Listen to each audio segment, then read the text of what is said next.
soo dhawaada daawadayaal eegan waxaynu geli doonaa safar dheer 1000 sano ayaynu dib u raaci doonaa dhabbada taariikhda waxaynu tegi doonaa qarnigii 9aad ee miilaadiga deegaanada aynu salka dhigan doonaana waa Masar iyo Baghdad oo midna ay ka taliso dawladda Cabbaasiyiintu ta kalena ay ka taliso dawladda Daaluuniyiintu haddaba si aynu u faahno dhacdada cajiibka ah ee aynu u soconno bal aynu xog ka bixino sida uu ahaa xaalka dawladahaasi waxa aad ogtahay daawade in qoysaska boqortooyadu ay iska ilaaliyaan guurka dadka ajnabiga ah boqoradooda ama amiiradooda ay shuruudo adag uga dhigaan gabadha uu guursanayo sababta ay sidaas u yeelayaan waxa ay tahay in laga taxadiro saameynta ay dad yowgaas qalaadi ku yeelanayaan maamulka dawladda haddaba dawladda Cabbaasiyiintu bilowgii hore arrintaas way ku baraarugsanaayeen laakiin Haarun al-Rashiid ayaa galay khalad weyn oo taariikhi ah waxa uu ka guursaday Atraakti kadibna si tartiib ah ayay u saameeyeen xukunkii dawladda oo waxa ay gaareen heer ay khalkhaliyeen nidaamkii boqortooyada xilligan aynu ka waramayno ee qarnigii 9aad ee miilaadiga ciidanka Atraaktu iyaga ayaa dawladda ka talin jiray inta ay boqorka dilaan ayay mid kale booskiisa dhigi jireen ama inta ay casilaan ayay ku kale caleema saari jireen boqorka sano colkiisa koobaad waxa ay ahaayeen ciidankiisa waxaana ay tani dhalisay in ay dabeecdo awoodii dawladdu iyo waliba in ay dabeecdo gacan ku hayntii dhulkii badnaa ee ay dawladdu xukumi jirtay haddaba waxa uu boqorkii Cabbaasiyiintu Ahmed bin Duulun la oran jiray u magacaabay inuu noqdo barasaabka Masar Ahmed waxa uu ku beegmay waqtiyadaas uu maamulka dawladdu qasnaa waxaana uu u howlgalay in uu Masar ka dhiso dawlad gaar ah oo uu ka taliyo ugu horeyn khasnajigii dhaqaalaha gacanta ku hayay iyo mas'uulkii boosaha oo ay labaduba si toos ah boqorkii Cabbaasiyiinta u hoos tagi jireen ayuu meeshii ka saaray waxa uu yareeyay dhaqaalihii iyo wax soo saarkii dawladda Cabbaasiyiinta loo dari jiray heer uu gaarsiiyay inuu joojiyaba waxaana uu halkeedii ku bedelay inuu bulshadiisii wax ugu qabto cashuuro badan oo laga qaadi jirayna uu ka kor qaado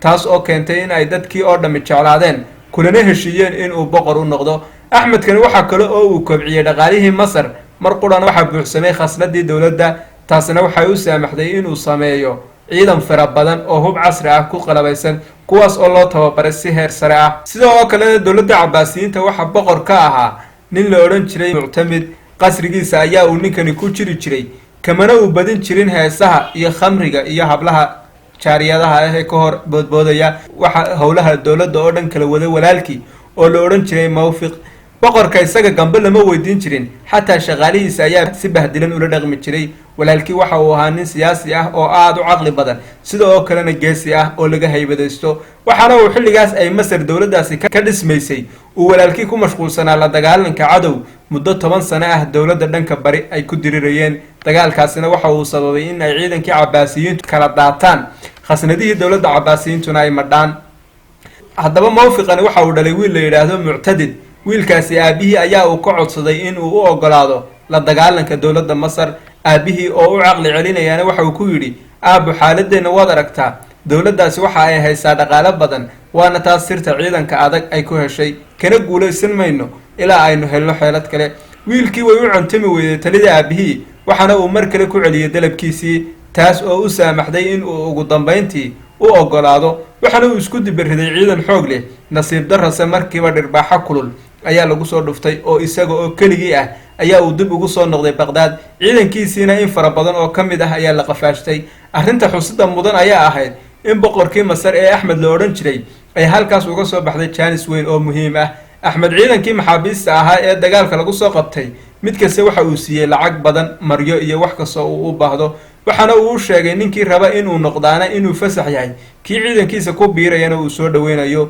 intoodii badnaydna waxa ay ka mid noqdeen ciidankii dawladda Masar arrintani waxa ay u noqotay dacaayad wanaagsan meel kastana waa ay gaadhay waxaana ay sababtay in qaar ka mid ah ciidankii Cabbaasiyiintu ay ka soo goostaan dawladdoodii una soo goostaan dhankii Masar iyaga oo rajeynaya inay helaan nolol dhaanta tii ay ku noolaayeen daawadaan dib ku xasuusiyo boqorka dawladda Cabbaasiyiinta waxa la oran jiray Muctamid dhaxal sugihiisa koobaad waxa uu ahaa wiil uu dhalay halka dhaxal sugaha labaad ee inanka yar ka dambeeyana uu ahaa boqorka walaalkii Mawfiq waxa dhintay boqor Ahmedkii ka talin jiray dawladda Masar kadibna Mawfiq ayaa aad uga murugooday geerida ku timi ninkaas waana uu ilmeeyay wiilkiisii ayaa yaabay oo ku yiri aabo macadowgii weynaa ee dawladda ayaa aad geeridiisii ka murugootay Mawfiq oo ahaa nin aad u caqli badan ayaa wiilkiisii ku yiri aabo Ahmed waxa uu ahaa nin u soo joogay dawladdeena oo xoog leh oo laga haybadaysto waxa uu ahaa nin baycadii khaliifka haysta oo wacad qaba, waxaana uu ahaa nin lixojeclo ka leh danta muslimiinta. laakiin ta aan ka baqayo ayaa ah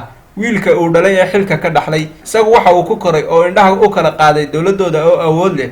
qasriyada ayaa uu ku barbaaray in ay tiisa tahay mooye ee ma jirto wax haybad ah oo uu hayo dowladda cabaasiyiintu. sidaa oogeed wiilkaygiiyow, arrintu way kasii adkaanaysaa sidii hore.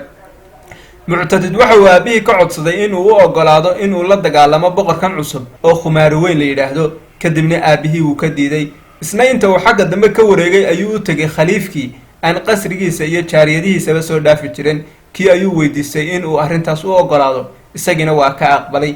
Mawfiq ayaa ka war helay colka uu wiilkiisu urursanayo. kadibna inta uu xanaaqay ayuu xidhay wiilkiisii oo jeelka ku riday sanado dhowr ah. kadibna waxaa dhintay Mawfiq, jeelkiina waxaa laga soo daayay wiilkiisii. intii aanu dhimanse ayuu la dardaarmay wiilkiisii oo waxa ku yidhi, aabe, waa suurtagal in aad maalin noqotid khaliifka muslimiinta. waxaa loo baahan yahay in aad ogaatid in aynaan dagaal kaga adkaanin cadowgeenna. aabe, Khumaari weyn waa wiil qasriyada ku koray. dagaalkan uu inagula jiro ee uu mashquulka ku yahay, haddii aynu ka joojino waxa uu ku jeesanaya naftiisa, waxaana uu ku mashquulayaa inuu iska raaxayso, waana xilligaas marka aynu ka adkaanayno. Mawfiq waa uu dhintay oo aakhiraysay. waxaa isku soo hadhay khaliifkii muslimiinta, inankiisii oo dhaxal sugaha koowaad ah, iyo Muctadid oo bartii aabihii lagu bedelay, kaas oo dhaxal sugihii labaad noqday. wiilka kuma uusan qancin jegadii uu aabihii raallida ka ahaa, ee inta uu adeerkii u tegay ayaa uu ka codsaday, maadaama oo uu wiilkiisu yar yahay, inuu ka bedelo dhaxal sugaha koowaad, isagana booskiisa dejiyo.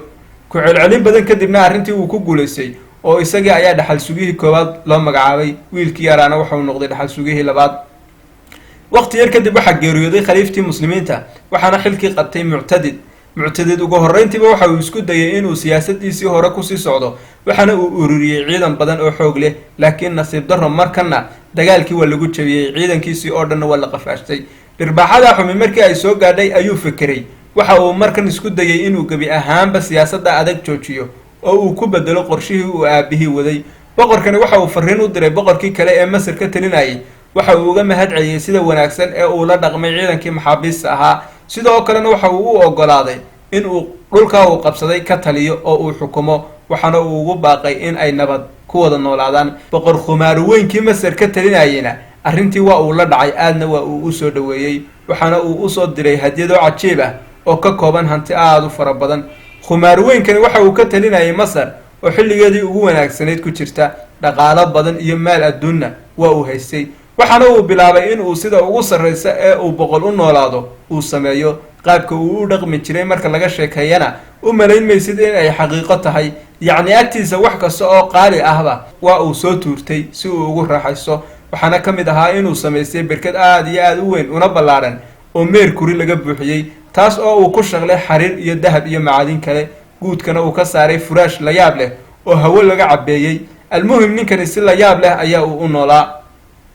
maalin ayay boqorkii cabaasiyiinta fariini u timi. waxa uu soo diray Khumaari weyn. waxa uu bilaabay inuu akhriyo fariintii. nuxurka dhambaalkuna waxa uu ahaa inuu Khumaari weyn inantiisa quruxda badan ee Asma la yidhaahdo, kuna magac dheer Qudratunuda, uu siiyey wiilka uu dhalay boqorkani ee dhaxal sugaha ah. Khumaari weyn guurkan damin siyaasadeed oo weyn ayaa uu ka lahaa. boqorkii cabaasiyiintuna waa uu fahmay in ay tahay shirqool xeeladaysan, waxaana uu dareemay haddii gabadhaas uu inankiisa dhaxal sugaha siiyo oo uu u guuriyo, ubadka ay iyadu dhashaana in ay noqonayaan mustaqbalka dowladda, taasina ay dhalinayso saameyn ballaaran oo dowladda daaluuniyintu ay ku yeelato cabaasiyiinta. warqad jawaab ah ayaa uu u qoray, waxaana uu uga mahad celiyey tallaabada wanaagsan ee uu u qaaday sidii loo adkeyn lahaa xidhiidhka labada dowladood. waxaana uu u sheegay inuu isagu inantaas guursanayo. Khumaari weynna arrintaa waa uu ka ogolaaday. Qudratunuda waxa ay ahayd 14 jir. ilaahay qurux, akhlaaq iyo caqli badnaan uu siiyey. 7 jir ayay ahayd markii ay shaac baxday kartideeda iyo garaadbadnideedu, waxaana ay tani sababtay inuu aabaheed ubadkii kale ka jeclaaday. had iyo jeerna wuu soo dhawaysan jiray. Qudratunuda waxaa jeclaaday abaanduulo ka tirsan ciidanka aabaheed, waxaana uu abaanduulahani dhowr jeer weydiistay Khumaari weyn, isaguna carabka ayaa uu u laalaadin jiray. markii ugu dambeysay ee uu abaanduulahani weydiisay inuu boqorku inantiisa u guuriyana, waxa uu Khumaari weyn u ballan qaaday haddii uu dagaalka ay soo qaaday dowladda cabaasiyiintu ka hor tago oo uu ka guulaysto in uu inantiisa siin doono. waana kii abaanduulahan caashiqa la ildarani inta uu dhirbaaxa xun ku dhuftay ciidankii cabaasiyiinta uu soo qabqabtay dhammaantoodba. arrintuuse ma aysan noqon sidii uu rabay oo qudratunuda waxaa loo adeegsaday hub siyaasadeed oo cajiib ah. khumaaruweyn waxa uu bilaabay inuu diyaariyo arooska inantiisa. waxa uu u yeedhay nin la odhan jiray cabdulaahi bin xuseen oo ahaa taajir weyn oo dahabka, jawaahirta iyo guud ahaan macaadinta ka ganacsada. waxa uu siiyey lacag malaayiin iyo malaayiin ah, waxaana uu ku amray in uu inantiisa suuqyada caalamka uga soo gado wax kasta oo qaali ah ama qiimo badan, maryaha ugu heerka sarreeya inuu usoo iibiyo, midab kasta oo ay yihiin, macaadinta la isku qurxiyana jaad kasta oo ay yihiinba uu u keeno. khumaaruweyn waxa kale oo uu u yeedhay injineeradii ugu aqoonta badnaa. waxa uu ku yidhi, inanteeda qudratunuda waxa aan rabaa qasrigan marka ay ka tagto in ay qasriga dowladda cabaasiyiinta gaadho iyada oo aan daal la kulmin. waxa uu ku amray waddada ay sii marayso in masaafo kasta oo ay ku daali karto laga dhiso qasri aan ka dhicin kii ay kusoo kortay. waxa kale oo uu ku amray in ay qasriyada dhigaan wax kasta oo ay u baahan karto si aanay u dareemin baahi. taajirkii sidii ayaa uu yeelay oo muddo kadib dhammaan wixii loo diray oo dhanba wuu soo ebiyey. injineeradiina way dhammeeyeen dhammaan dhismayaashii qasriyada oo masar ilaa baqdaad jidkii loo marayay waxa ay ka dhigeen wada qasri. boqorkani dhammaan qarashaadka ku baxaya arooska waxa uu ka dabarayay khasnada dowladda, taas oo sababtay in ay madhato. taariikyahanaduna waxa ay tilmaamaan arooskaas sidii loo diyaariyey iyo alaabtii loo iibiyeyba in aan hore taariikhda loogu arag, ayna tahay wax qof joogo mooye ku kale oo sheeko ku maqlay uu khiyaali moodayo. tusaale ahaan waxa uu soo gaday sariir ka samaysan dahab oo xataa korkeeda ku leh dallad iyaduna dahab ka samaysan, dhaamal iyo macdano kalena lagu xardhay. waxa kale oo ku jiray kun mooye iyo tib ah, kuwaas oo dahab saafi ah ka samaysan, sanaaduuq boqolaal gaadhaya oo laga buuxiyey maryo qaali ah. guntiyada ku jira oo keliya ayaa 1000 xabo ka koobnaa, midkiibana uu qiimihiisu ahaa lacag aad iyo aad qaali u ah. waxa kale oo ina daanweyn ahaa dhegaha, silsiladaha iyo dhammaan macaadinta la gashado ama la isku bilo. intaas uun kuma uusan joogine 1 milyan oo diinaar oo dahab ah ayuu khumaaruweyn taajirkii siiyey. waxaana uu ku amray in waxyaabaha ka dhiman oo dhan ama waxyaabaha baqdaad yaallo oo dhan uu uga iibiyo inantiisa. reer masar oo dhammiba waxa ay isku diyaariyeen in ay sii sogootiyaan qudranuda. 40kii cisho ee u dambeeyey ee la cilaan saarayay habeen qura lama demin iftiinka magaalada. meel walbana waxaa la dhigay muddadaas cunto isugu jirto daar iyo hilbo si dadku ay u dhergaan. waxaana masar ka anbabaxay safar hantida uu sido wax la mid ah aan weligii la arag. qudranuda waxaa gelbinayay ciidan si indhaha soo jiidanaya u gaardiyaya, diraysyo kala kaan ahna wata. waxaa la socda kooxo fanaaniin ah oo u heesaya si aanay u daalin. waxaa gebilskeeda ka mid ah abwaano sugaan ammaan ah u tirinaya oo madadaalinaya, sida oo kalena dumar u sheekeeyo oo kaga qosliya ayaa la socda. waxaa hor socda geri loogu talagalay inuu galbiska bilo. waxaa ku xiga ciidan fardoolay ah oo kooraha fardahoodu dahab laga sameeyey. waxoogaa marka ay socdaanba waxa ay ku degayeen qasri qurux badan oo iyada darteed loo dhisay. muddo 6 bilood ahna waxa ay ku qaadatay in ay gaadho baqdaad. subax ciid ah ayay soo gashay baqdaad. dadkii halkaas ku noolaa waxa ay u ahayd maalin taariikhi ah. dhammaantoodba waxay u soo baxeen in ay soo dhoweeyaan amaba ay daawadaan hantida indhasarcaadka ah ee ay sidato. aakhirkii qudranuda waxaa lagu soo hooyay gurigeedii. maalmo dhanna waxaa xaflado isdaba jooga ay ka socdeen baqdaad. awalkii hore boqorka cabaasiyiintu guurkeeda dan siyaasadeed uunbuu ka lahaa, laakiin aragtideedii u horreysayba kalgacal weyn ayuu u qaaday. waxa uu u bogay akhlaaqdeedii. maalin kasta oo uu waqti la qaatana waxaa kusii siyaadayay muxibada uu u hayo iyo sida uu ula dhacsan yahay habdhaqankeeda. boqorkani had iyo jeer in la shurqoolo ayaa uu ka baqi jiray. keligii cidna ma uusan seexan jirin. maalin ayaa uu ku gamay qudranuda dhabteeda, iyadiina inta ay qunyar iska qaaday ayay madaxiisii barkimo u dhigtay, kadibna qol kale ayay aaday. wax yar kadib waxaa hambabaray boqorkii. inta uu cadhooday ayaa uu u yeedhay, iyadiina si degdeg ah ayay ugu timi. kadibna waxa uu ku canaantay mas-uuliyad darrada ay samaysay iyo sida ay cidlada ugaga tagtay. sababta ay ula joogi weyday markii uu weydiiyeyna waxay ku tidhi, boqorow aabbahay ayaa igu soo barbaariyey in aanan fadhiyin meel uu joogo qof hurda, sida oo kalena in aanan seexan meel uu joogo qof soo jeeda. aad ayuu boqorkani ugu bogay. maalin kastana jacaylka uu u hayay waa uu sii kordhayay.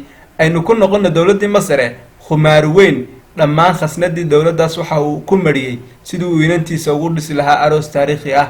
waxaase ay sababtay in ay dowladdii musallafto oo ay madhaan khasnadihii dowladdu. aakhirkiina ciidankii waxa ay mushaharadoodii.